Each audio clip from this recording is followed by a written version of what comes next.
And I'll say this to my sisters and my brothers, that one of the concepts that I try to remind myself moving through this world of propaganda, and I say this to myself consistently, I will not allow my self-image or any other perception to be shaped by non-scriptural concepts.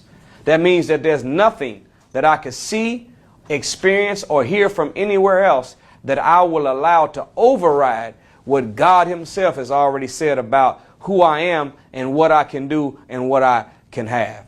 And the minute that you make your mind up that you are going to allow your self-image, your self-worth, your potential to be defined by what God said about you and not what nobody else says, then you will always be able to have a checkmate on the propaganda machine of this world. No matter how much they try to bend you, you'll always be on the straight and narrow and on your square. So that's a concept that I challenge us to get. And of course, in order for you to have a scriptural concept, that means you have to get into the scripture. You have to actually read what God said about man. He said we're in the image and likeness of him. That means that everything that's true about God is true about you. If you're in the image and the likeness of God, when God looks at you, he sees himself. Problem is, when we look at ourselves, we don't see him. If we're image and likeness of God, whatever God can do, we can do if we put our mind to it. How did he do it? He said, let there be light. He said, let the stars adorn the heaven. He said, let the firmament cover the earth. He said, let us make man. He didn't hope or wish. He spoke it into existence.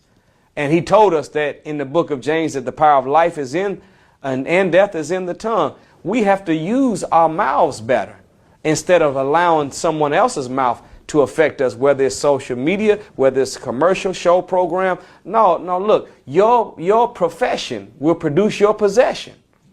Speak it and watch you be able to be it. Words are powerful. Words don't just describe reality. Words, by the law of substitution, have the ability to create a reality. So God said, say, when you are sick, say that you are well. When you are poor, say that you are rich. Even though I'm not that, I'm speaking it into existence. So we're in a war. It's a mind war. They're trying to get us to accept a weaker, less powerful version of ourselves, because in their heart, they know that everything that they have allowed us to get involved in, with the least amount of hindrance and suppression, we have taken it over and become the master of it. Whether it was basketball, football, whether it was golf, any field of human endeavor they allow us in, we become the masters of it. So they want to keep us in a position where we think less of ourselves, because the less you think of yourself, the less you expect from yourself. The less you expect, the less you do, the less of a threat you are to them. We have the power. We are the people of God, direct descendants of God.